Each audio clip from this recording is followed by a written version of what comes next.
You're listening to WTIM, your information station. It's time now for your expanded local news.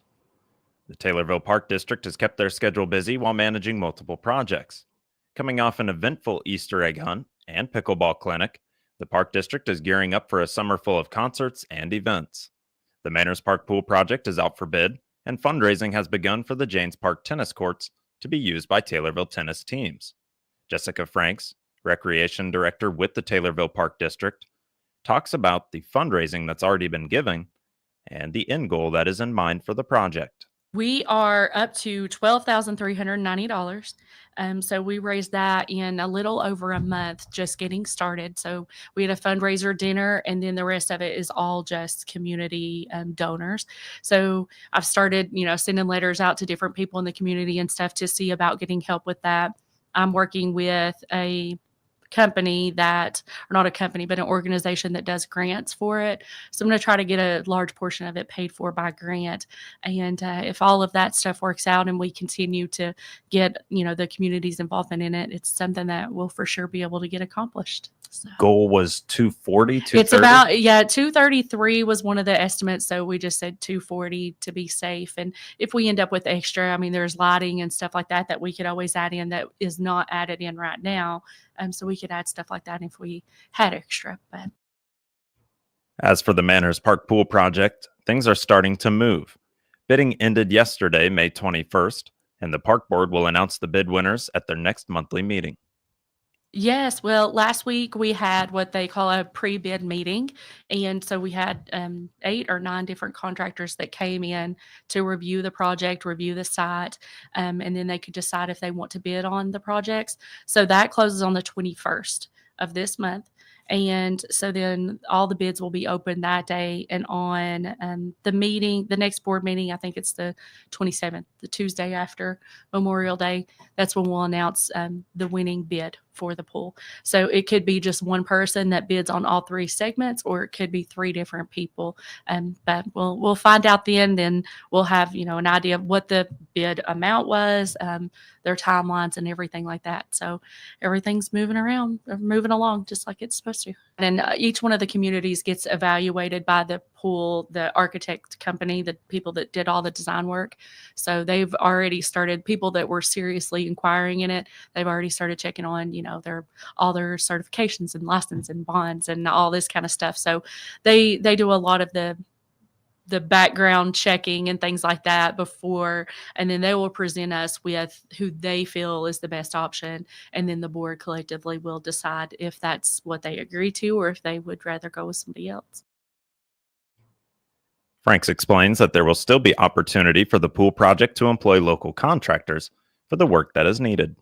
It is. So the demolition, then there's the construction, and then a lot of the electrical and finishing work and stuff like that is in 3 separate things. Okay. Because the company that did all the design work, they have an album made up that has all of our local contractors and stuff like that in too. So if a large pool builder gets the contract, they're going to look to the local companies to be able to sub out a lot of the work that they don't do. So it's another opportunity that a lot of the local concrete or electrical or, painting and stuff like that can get involved in it too. Franks goes on to detail the lengthy list of events taking place this summer, starting in June and running through August. June 13th is the first one. That's Taylorville. That's the Taylor Swift tribute band. And so that one's 7:00. The very next day on that Saturday is a new event that Taylorville Christian Church and Davis Memorial Church are working on together called Rhythm of Community Unity. So that is not a park sponsored event. So that's something if you or your church wanted to be involved in, you would just need to contact one of those churches for that information. June 27th is Wicked, the sing along version in the park. And that's sponsored by McLean. Then July 11th is the Stone Cold Cowboys, and that's the first night that we're going to have the 40 mile per hour club out for the car show also. So there'll be the concert, but the car show will start a little bit earlier, I think 4. They'll be out there, and then the concert right after. And then the 19th is the PDGA disc golf event. I'm still waiting to hear back on the second one, but I think it's going to be later in the summer or early fall. And July 25th is Mufasa, the screening of that, and that's in the Chautauqua building also 7 o'clock, and that one's sponsored by Walmart. So it's been really great with them too, because they got really involved for Christmas and now they're still involved with this. So it's awesome to see Walmart involved in the community as much as what they're starting to do. And then August 1st is the last concert. That's Victims of Love, and that is the Eagles Tribute Band. Find out more about the Taylorville Park District at taylorvilleparkdistrict.com. Jessica Franks appeared as a guest on the WTIM Morning Show.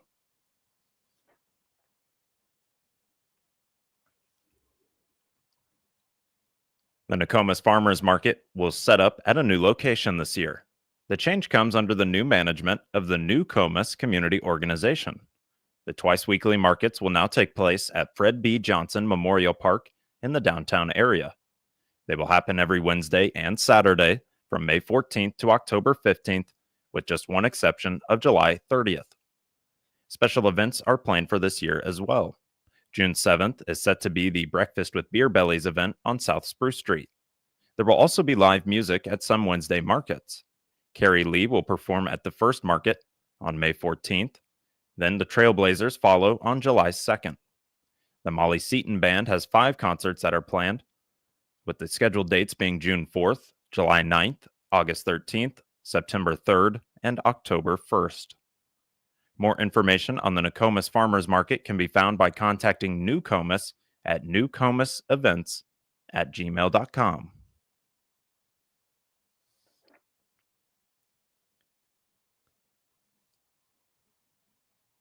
May is National Small Business Month, and Wright's Furniture and Flooring is using this time to celebrate their history in Central Illinois.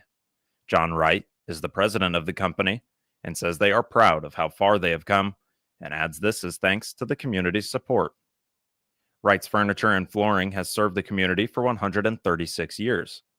The company cites research from the Bureau of Labor Statistics, which shows that 65% of small businesses fail within their first 10 years. Alex Wright, company vice president, encourages consumers to shop at local businesses whenever possible.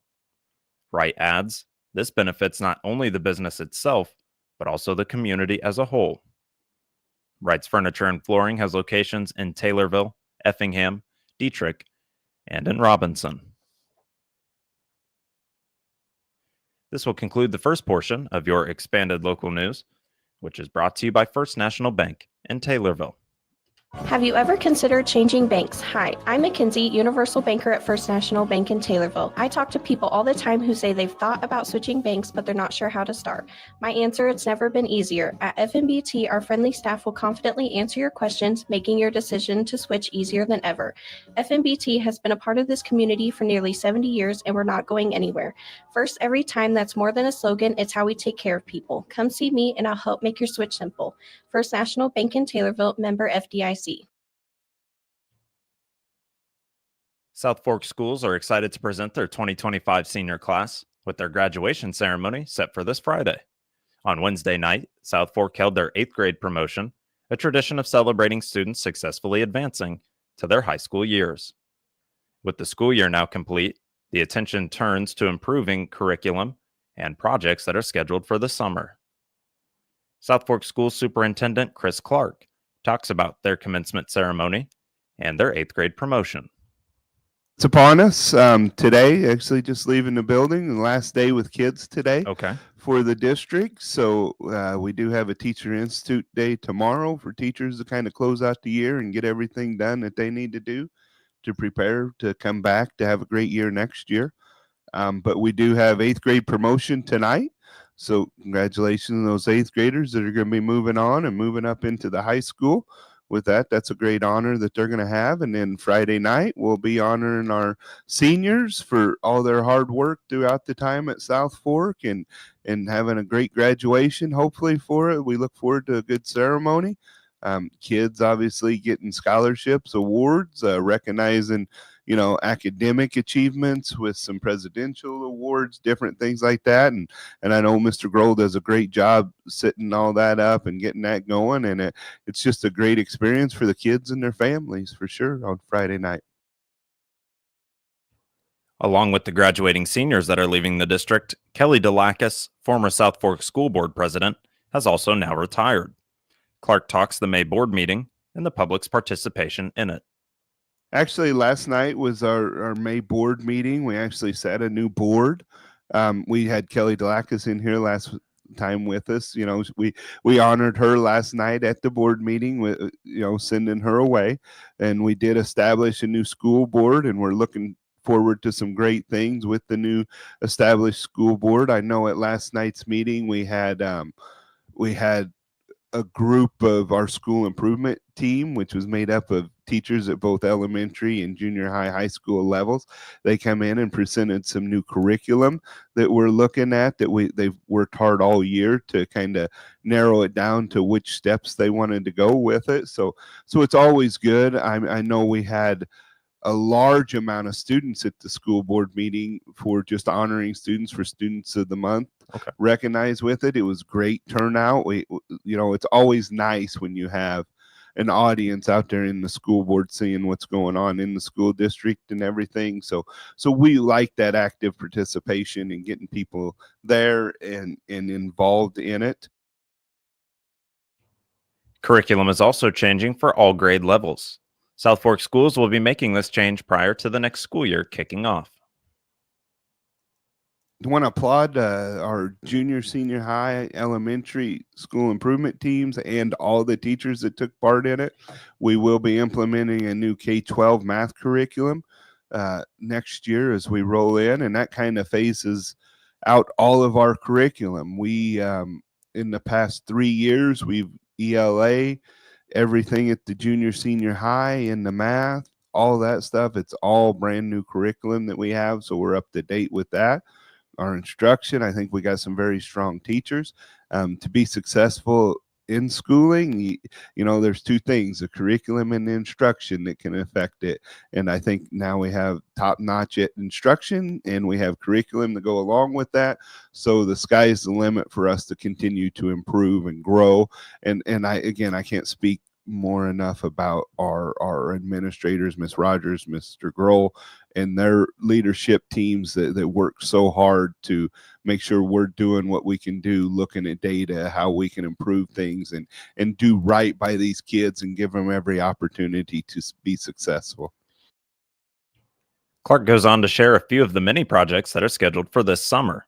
New scoreboards are also coming to the gym and the football field. We're putting a new roof on the gym. Okay. Make sure the surface is taken care of. That's one project we have some tuck pointing that needs to be done around the high school as well. So those are basically two projects at the junior high, senior high that we will be doing this summer. At the elementary, we're working on a secured entrance at the elementary, kind of a place where there's kind of 2 points of entry into the building, and it's not just direct access to get into the building. So it would give parents that maybe bring their kids a little later or, have to wait for a kid that's maybe sick or something. We have kind of like a lobby area that's not directly into the school where that access is. And, safety is always a big concern whenever you're talking to schools and everything else. So we want to try to make that environment as safe as we can. So that's a project that we kind of thought that we needed over there and look at doing and hopefully a lot of our own people are going to be doing it. So it's a nice little project that we'll have and get going, and hopefully it works out and we never need that much safety, but we have it to rely on if it ever comes to something. Find out more about South Fork Schools at southforkschools.com. Chris Clark appeared as a guest on the WTIM Morning Show.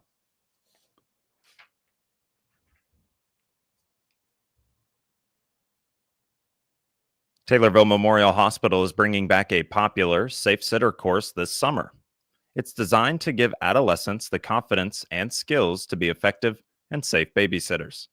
The class will consist of role-playing games and activities. There will also be lessons on safety incidents, including hands-on practice with mannequins for saving a child who is choking. The class is scheduled for Thursday, June 12th from 9 a.m. to 2:30 p.m., and lunch will be provided. It will take place in the community room at Taylorville Memorial Hospital. Those who would like to participate should register via TMH's website.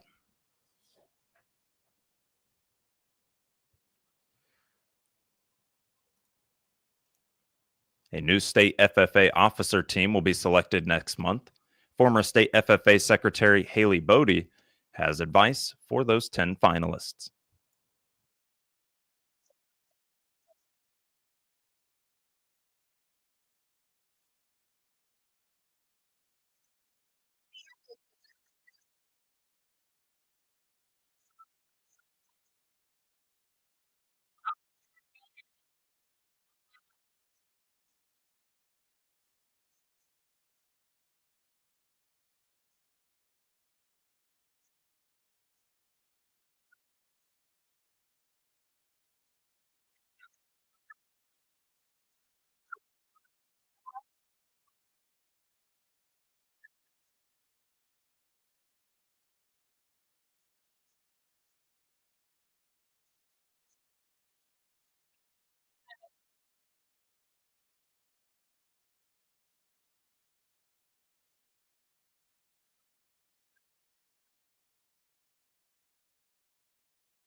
The Illinois FFA convention is June 10th through the 12th at the Bank of Springfield Center. Some armyworm damage in Mason County, where Courtney Sandage farms. It's in one of their popcorn fields.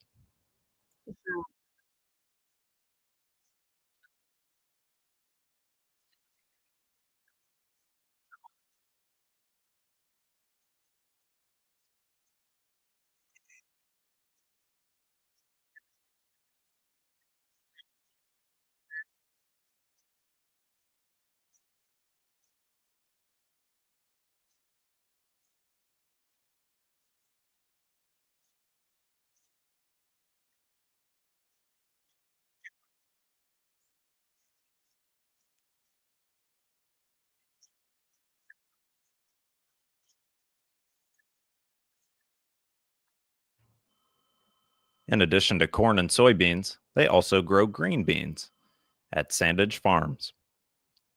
This will conclude the second portion of your expanded local news. Moving now to obituaries, which can be found at TaylorvilleDailyNews.com and are brought to you by Sutton Memorial Home.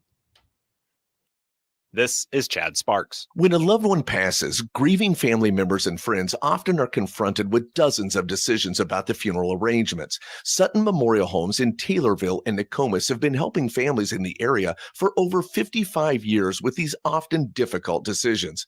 They offer pre-planning, traditional funerals, and cremation. Austin and the staff at Sutton Memorial Homes' goal is to make your family's transition easier in their time of need. Sutton Memorial Homes, where caring is what they do best. 64-year-old Jerry Simmons of Hewitttville died on May 15th. Visitation is May 22nd from 9 a.m. until 11 a.m. at Sutton Memorial Home in Taylorville. Funeral service will be May 22nd at 11 a.m. at Sutton Memorial Home in Taylorville. Interment will be at Harpers Ferry Cemetery.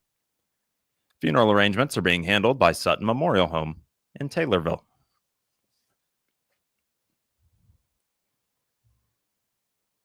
79-year-old Kay Bone of Greenville, formerly of Maroa, died on May 14th. Visitation is today, May 22nd, from 11 a.m. to 1 p.m. at Donnell Wigan Funeral Home. Funeral service will be May 22nd at 1 p.m. at Donnell Wigan Funeral Home in Greenville. Burial will be at Mount Auburn Cemetery. Funeral arrangements are being handled by Donnell Wigan Funeral Home in Greenville. 65-year-old Bernard or Bernie W. Grundy of Peoria, formerly of Morrisonville, died on May 18th. Graveside service will be May 30th at 11 a.m. at Morrisonville Cemetery. Funeral arrangements are being handled by McClure Funeral Home and Cremation Services in Taylorville. 37-year-old Troy Charles or Charlie Tolan of Taylorville died on May 19th. Visitation is May 23rd from 10 a.m. to 11 a.m. at Morrisonville United Methodist Church. Funeral service will be May 23rd at 11 a.m. at Morrisonville United Methodist Church. Interment will be at Morrisonville Cemetery. Funeral arrangements are being handled by Perfetti and Asali Funeral Home in Morrisonville. And 83-year-old Willard Parrish Jr. of Taylorville died May 13th. Graveside service will be May 24th at 11 a.m. at Oak Hill Cemetery in Taylorville. Funeral arrangements are being handled by Schaefer Perfetti and Asali Funeral Home. Get details on these and other local news stories at TaylorvilleDailyNews.com or on WTIM. WTIM is your only local news radio.